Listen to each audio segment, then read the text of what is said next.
Our next speaker is an extraordinary visionary who comes with more than 27 years of experience in delivery management, enterprise portfolio management, program, and PMO consulting.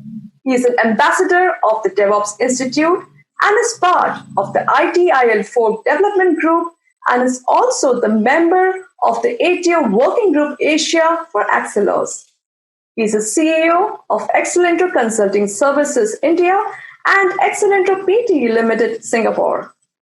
He is the man behind the largest DevOps event in India, the DevOps India Summit. Yes, ladies and gentlemen, he is the reason that we all are connected together at this very moment.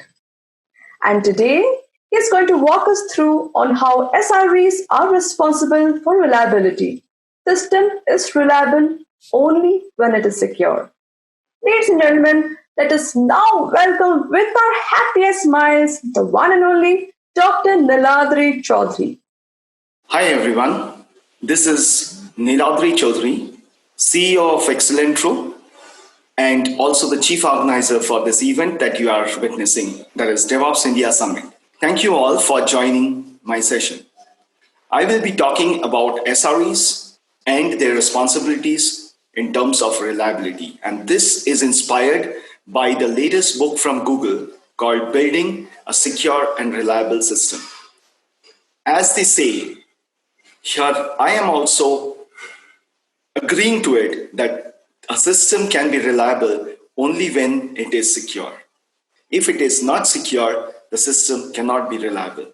And SREs, having their primary objective to be reliable in a scalable scenario, is also responsible for security like everyone else. If we look into the DevSecOps, we also see that security is everybody's responsibility. So SREs being part of it, SRE also has a responsibility towards security. So what we will be looking at is we'll see a brief background and then we will move on to see the latest security breaches, the security and reliability, how it comes together or doesn't come together. SRE, what is it and what they do, and then get into SREs and their security roles and responsibilities. And finally, we will talk about a very specific area, which is security chaos engineering. Hope you will have some value addition to your knowledge and some interesting points to look at. So if you look at it, we are in the middle of the Industry 4, that is the Industrial Revolution 4. And here, what we are looking at is every organization to be a technology company. Every organization is having huge amount of applications, devices, IoTs, robotic process automation, name it, and it's there. All are digitalizations. And with this huge amount of digital things that are available all across, what is also becoming important is that there is a lot more vulnerabilities that are coming up. So if you look at it, you have fast deployment. The speed at which we are deploying is huge. Now we think of something in the morning and we get it deployed in by the evening. Not like my childhood, when we think today, the ideation takes like 6 months, then we work on a project for another 18 to 24 months, and then something comes out, whether we want it at that point of time or not. It's every minute things are being produced. Lot of open source tools being used, so there are a lot of chances of vulnerability coming in. Microservice architectures are used extensively, so everything is broken into smaller pieces, and thus we are having more and more movable components that we have to manage. Infrastructure is accessible to all. Again, when I started off working, I had the notion, or I was told, that none of the development team is allowed to touch anything on infrastructure. Today, it is not only that, no one in the operations also is going to touch anything on the infrastructure. Everything that has to be done has to be through scripts. has to be through infrastructure as code and configuration management as code. So infrastructure is accessible to everybody through code. If a developer needs to test environment for unit test, he presses a button, script runs, environment is created. That script is already written by the operations people or SREs earlier in the day, so that they don't have to wait for that 1 month, 2 months for the infrastructure to be ready. Information is available at the speed of your connection. It is not dependent on anything else. And that's why data breaches are very high. We need to look at cybersecurity risk because it is everywhere and it is increasing. And we need to be careful about not only looking at the external perimeter attacks, but also from the internal attacks. And now with the COVID-19, with the situations becoming very difficult, where people are being laid out, where people are being losing their variable base and things like that, getting salary cuts, people are unhappy, people are disturbed. There is more chances of people trying to do wrong or harm to the organization. We are working from home. Everybody is at home. So what happens is there is high probability that we are going to have more situations, willingly or unwillingly, that things may go wrong. For example, I keep my laptop on, I go to get a cup of tea or something. Maybe a toddler is at home who comes and just presses some buttons which leads to certain vulnerability happening. We have to be careful on those things. So we have to be designing things for security much early in the day. So we need to look at network access control related vulnerabilities. We need to see the endpoint security products.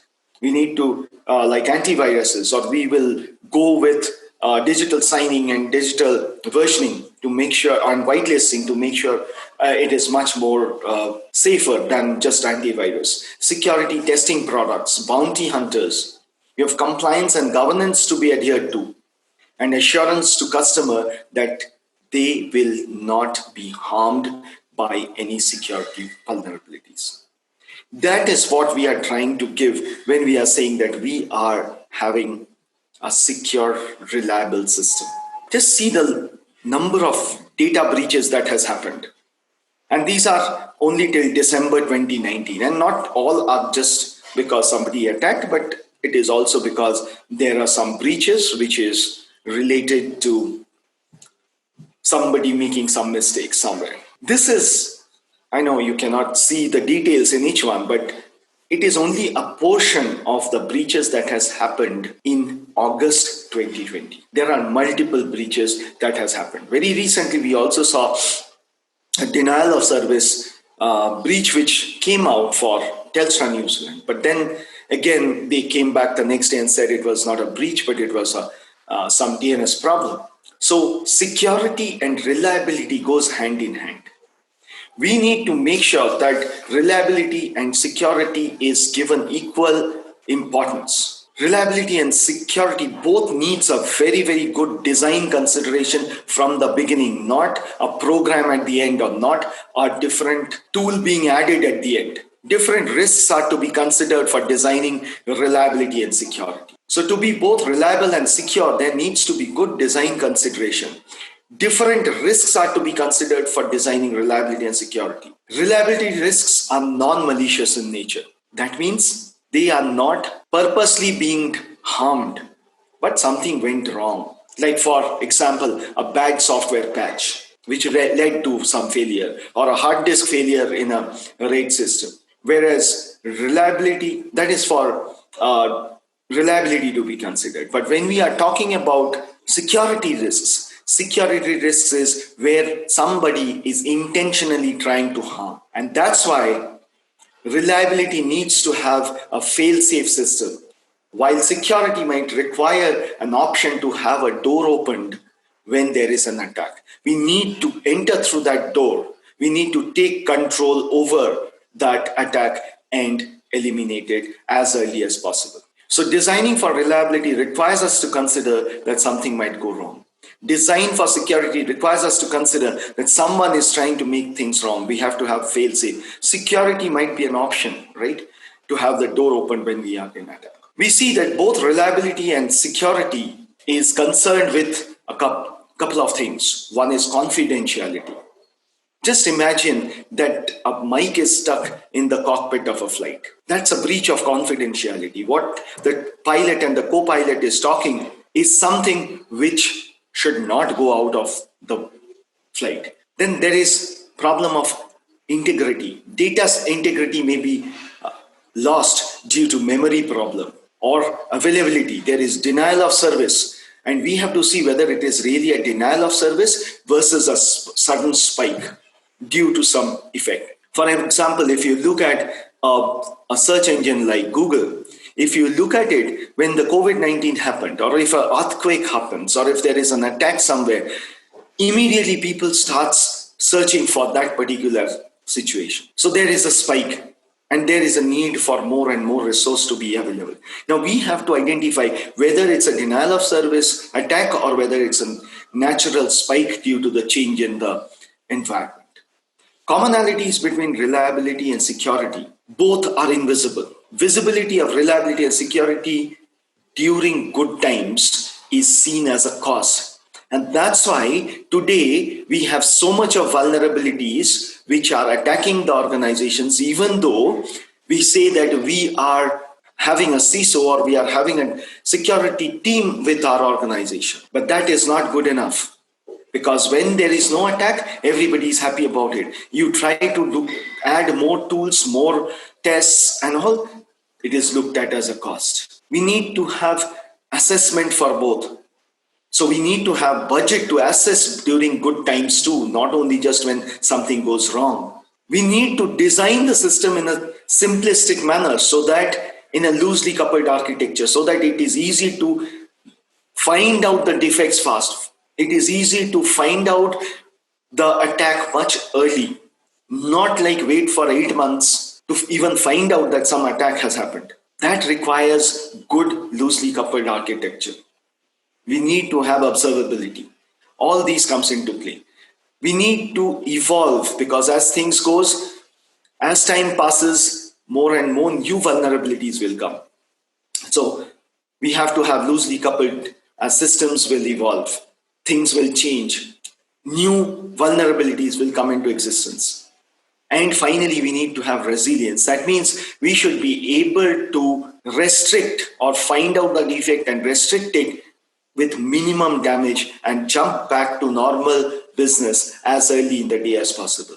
So while individual component resilience is possible, needs extra effort to bring the overall resilience in the integrated system. And that requires redundancy. And when we are talking about redundancy, it means that we need to spend more. So what is SRE? So SRE is a discipline that incorporates aspects of software engineering and applies them to infrastructure and operations problem. So as per Benjamin Trainer-Sloss of Google, the vice president of 24/7 engineering, who started off this SRE concept in 2003, he said that what happens when a software engineer is tasked with what used to be called operations? What does that mean? What it means is that we do design and build for approach for our development, whereas we do maintain and operate approach for our operations. Now we want to do a design and build approach to operations. So if you look at the history, because looking at history is important to understand what was happening. And that's where you need to look at and see. That time, Google had only search engine. And the way the engine was being used, that requirement, that scaling was tremendous. And working in a traditional approach of operations management was not working. People were not able to cope up with that speed of scaling. So that is when Benjamin Trainer-Sloss got software development people to design or to come out with solution for that. And that's when the SREs started doing automation, understanding the repetitive nature, understanding what all is happening, understanding what needs to be done to scale without scaling the number of people, and having a much easier way of doing things. And that's where a mandatory requirement for SRE to be practiced is to get into infrastructure as code and configuration management as code. You cannot keep pushing in 10,000 servers manually being configured and put into the cluster, put into the load balancing and doing all kinds of configurations that needs to be done. But with script, we can do it in 15 minutes. That is what is important. On the right hand side, I have taken from a slide which was presented earlier by somebody in an event from LinkedIn. And if you see LinkedIn's engineering hierarchy of needs, you see at the very base, the most important part or the foundation of the whole thing is the site to be up and secure. Like Maslow's hierarchy, that is the minimum basic that is required. Like in Maslow's hierarchy, we have to look at the food and shelter. Here, site being up and secure is the minimum that is required to be done. So you understand what SREs are supposed to do. They should be able to keep their site up and secure. And that's why it is said that reliability is the first class citizen. And you cannot have reliability if you don't have security. So SREs are the ones who intervenes in every stage of the SDLC as an advisor and brings the wisdom of production to make the product stabler and safer.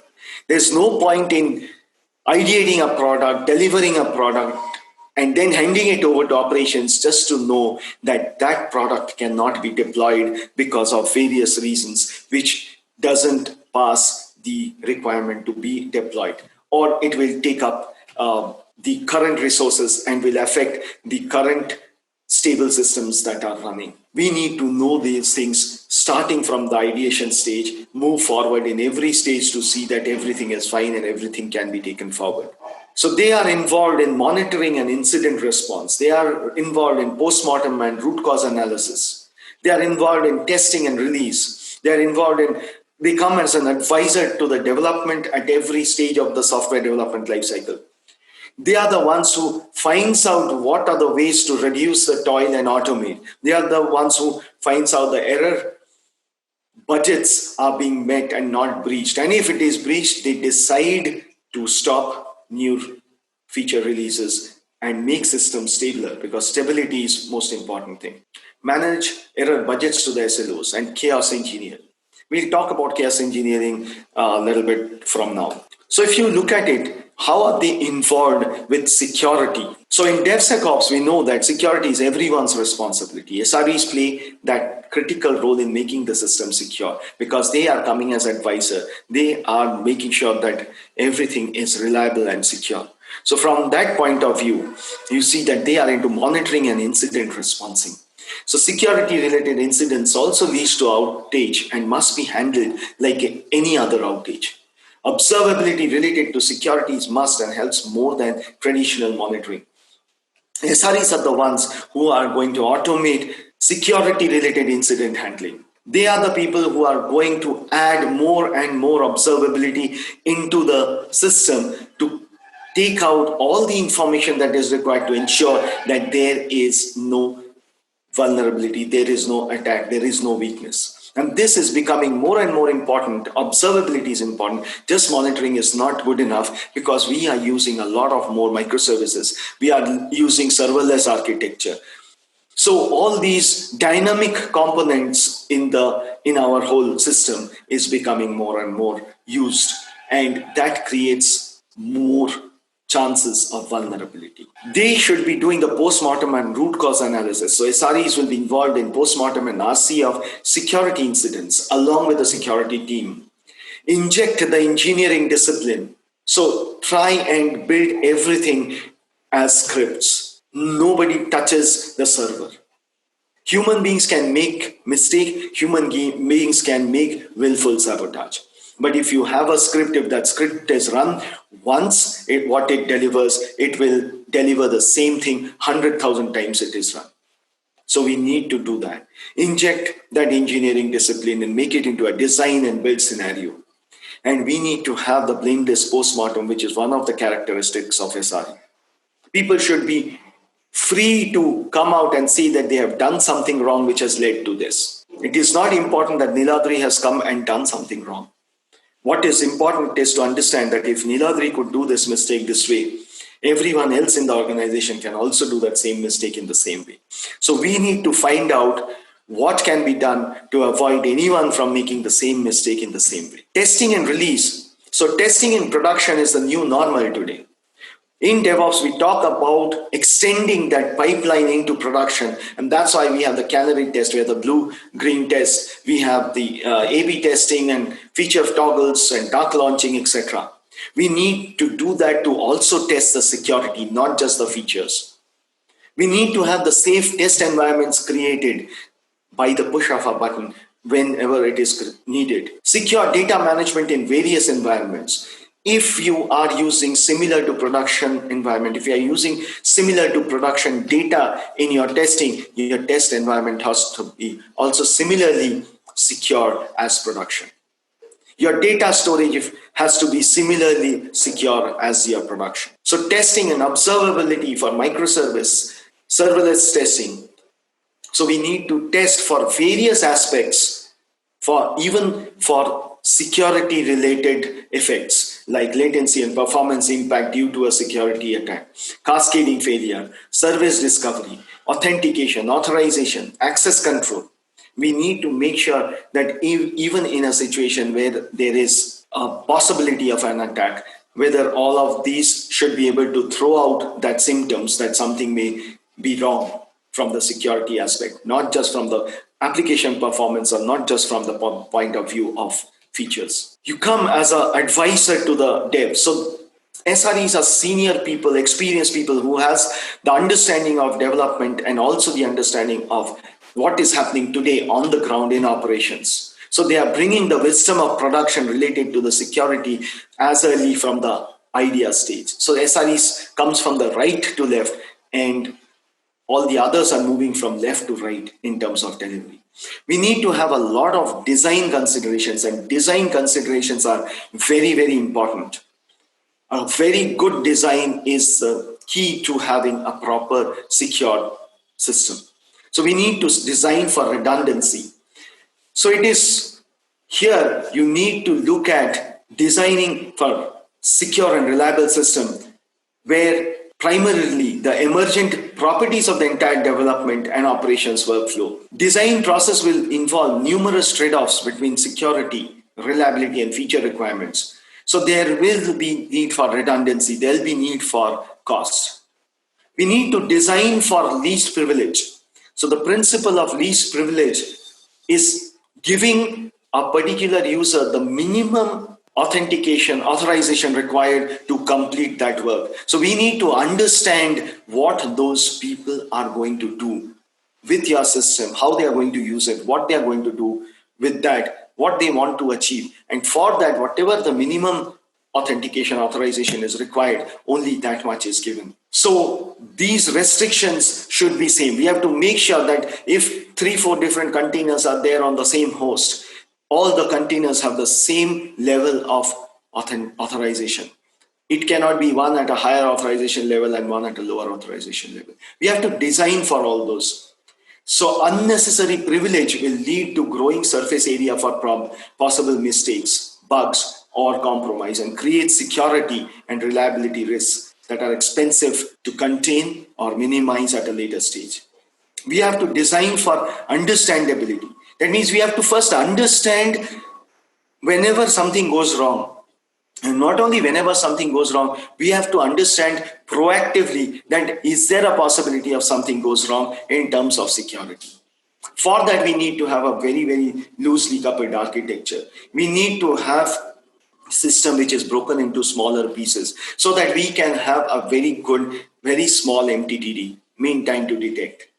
The degree to which a system is understandable can vary drastically across different properties. For example, it may be easy to understand a system's behavior under high load, but it may be difficult to understand the same system's behavior when it encounters a malicious, say, denial of service kind of attack. We need to design for the changing landscape because every day things are changing. We are having more and more deployments happening. So we need to adapt to that changing landscape. So we have to have tools and approaches like frequent builds, like CI/CD, releases with automated testing, containers, microservices to be enabled to adapt to this changing landscape. We need to design for resilience. Resilience means what? To be able to jump back into normal business.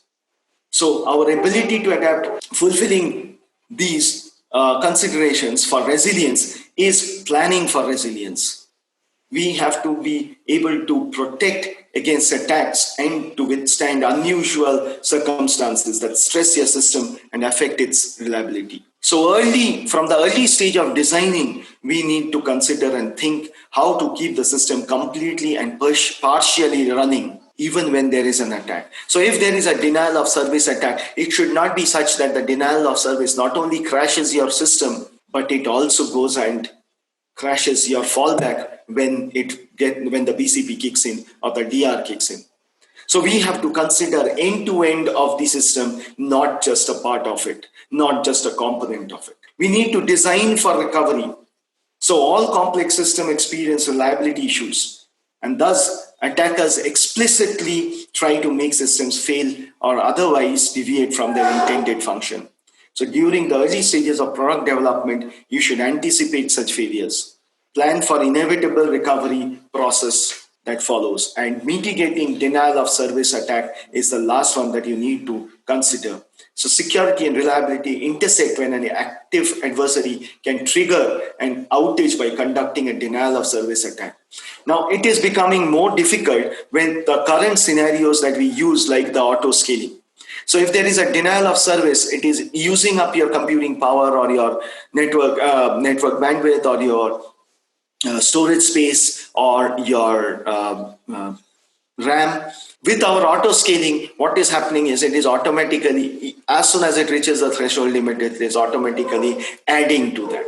If it is adding more resources, and if we are not regularly tracking and checking why that auto scaling got activated, we are going to find the malicious attack very, very late in the day. And by that time, we may not have enough time to take care of it, and it will have an outage. We need to reduce toil related to security. So security related toil is reduction is an activity for SREs. So testing, security testing throughout the life cycle and even in production has to carry on in an automated manner. Visibility of third-party services to be brought by automation, monitoring, and observability. We use so many open source products. We need to make sure we are downloading the right one. There is proper control of that. It is getting properly used through proper configuration management. Nobody is able to bring in something which has not been checked for any virus or anything. All security solutions should be scalable. What we are doing today with our current environment, we should be able to do it when our environment scales, because we are increasing in our business. We are increasing in our features that we are giving. We are increasing in the number of customers who are using the systems. Everything is increasing. Everything is scaling. Automating secure data pipeline is also an important aspect which SREs needs to take care of, to make sure that data movement between different stages and use of it is properly managed for security. So security related incidents should be taken care of within the error budget. Now, if we have to look at the same error budget and use it for everything, like your normal incidents, security incidents, your security related, problem management related work, new features, then what it means is we need to have a single product backlog. And SREs to work with the peers of operations and development along with the product owner and groom and help groom the same product backlog and prioritize. This prioritization is very important. It cannot be that new features is prioritized in one way and the others are prioritized in a different manner. So all the systems that we are using, we should make sure that it is automated to bring all the user stories for every work into one single product backlog. That is what is important. We need to understand, as Microsoft had mentioned, that 1/3 of our new features that comes in is only giving value. 1/3 is neutral, and 1/3 actually gives negative effect when they are launched. So what is important to understand is prioritize, keeping in mind that there is a known security vulnerability, there is a known problem in the area which is related to stability and reliability, whether that needs to be taken care of or you want to use only 30% probability of a new feature which will add value. So we need to prioritize keeping these things in mind. Security patches are also part of the error budget. Single backlog has to be prioritized for the work and security considerations to regulate workload by SRE.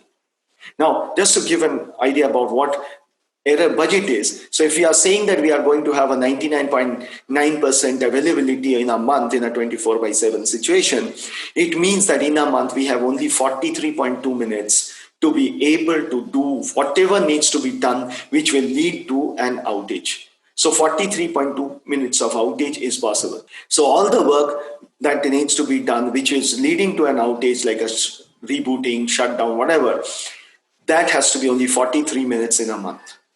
So all kind of work that needs to be done, new feature releases, patching of security, other patches, incident related work, if something really breaks down, and everything has to be part of that 43 minutes. So we have very little time to be able to do that. We have to work with that error budget. And finally, to be able to do that, we need to know the unknown unknowns. We need to have chaos engineering in place, which Netflix started a long time back with Chaos Monkey. So chaos engineering is a big area for SRE. Security chaos engineering is the new discipline which is becoming important. So chaos engineering is the discipline of experimenting on a distributed system in order to build confidence in the system's capability to withstand turbulent conditions in production. This is as per principles of chaos. One of the founders of chaos engineering in security, as per Charles Natu and Aaron Reinhardt, who is working in Verica now, security chaos engineering is the discipline of instrumentation, identification, and remediation of failure within security controls through proactive experimentation to build confidence in the system, ability to defend against malicious conditions in production. The point here to understand is experimentation. Chaos engineering is about a hypothesis-based experimentation. It is not the same as testing. It is not a replacement of the testing that is currently done. That is going to continue to as it is happening today. Security teams must adopt new testing techniques and timeframes to enable the continuous security throughout the pipeline. Now, for this, they need to understand that who is these hackers? Who are these system adversaries who is critical to building resilience and survivability for a wide variety of catastrophes? Like we have different users using the system differently. Like I use Make My Trip or a GoIBibo for searching and buying flight tickets. There can be people who are looking at it for bus tickets or train tickets or maybe a hotel. Similarly, we need to understand who are those adversaries. They may be doing it for fun. They may be doing it for fame. They may be doing it as an activism. They may be doing it for financial gain or coercion or manipulation or espionage. Or they want to just destroy the company because they are unhappy with that. We need to understand who is that and who can do what. So security chaos engineering drives stronger architectural and organizational alignment between security programs and the system they protect. It's not a security program. Security chaos engineering is not to replace the existing security testing methods, and it is to test for unknown unknowns. Known unknowns are already tested with the testing. So we need to inject what are those things that can happen, the weaknesses, the defects, and see how it reacts. So security chaos engineering brings out flaws and problems that are difficult to discover otherwise, helps in better risk management decisions, takes learning from failure experience, and brings security into the architectural alignment with the system it protects. And if you look at security chaos engineering, it is about hypothesis-based experimentation. That means we need to come with a problem statement. We need to hypothesize it and see whether the hypothesis is true or false. And there is a collection of various activities that needs to be done to find out where is that weakness in that whole system. So knowledge of the complete end-to-end system on which you are working needs to be there. You need people from all areas of work collectively coming together for doing this. And once you prove the hypothesis, you know what actions needs to be taken, implement those, test it, and see whether that vulnerability can be stopped. And once you do that, move it forward, take it to the production, implement it, and test it in production.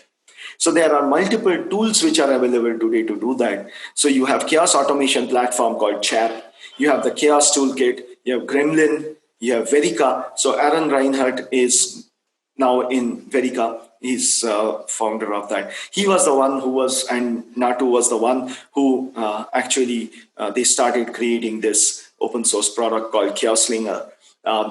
You will be able to use these tools and help in chaos engineering. I hope this gives you a pretty good idea of what SREs are going to do with security and what they are responsible for in making secure and reliable systems. Thank you very much for your time. If you have any questions, you can put it on the chat. You can connect me on the webmail, or you can use my Twitter handle, NiladriMC, and I'm happy to be able to answer your questions. Thanks, everyone.